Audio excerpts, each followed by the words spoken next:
Okay, hello everyone. Here I want to provide tutorial on how to change transition effect on Infinix GT20 Pro 5G device.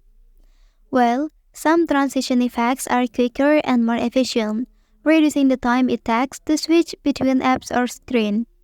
This can help you navigate your device more swiftly and improve your productivity.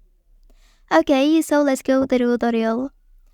The first step you need to take is to open the settings menu. From there, navigate to the personalization section.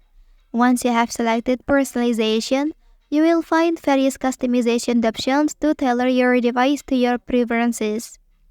Among these options, scroll down until you locate desktop settings, click on it, and within this menu you will find a range of customization options to personalize the look of your device desktop.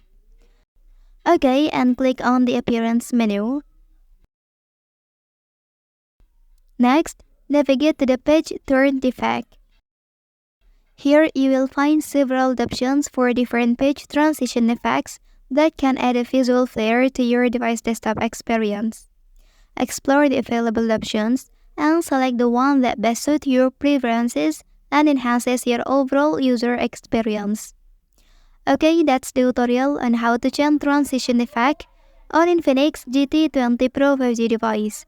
If you are helped by this video, don't forget to like and subscribe to get all the information from this channel. Thank you.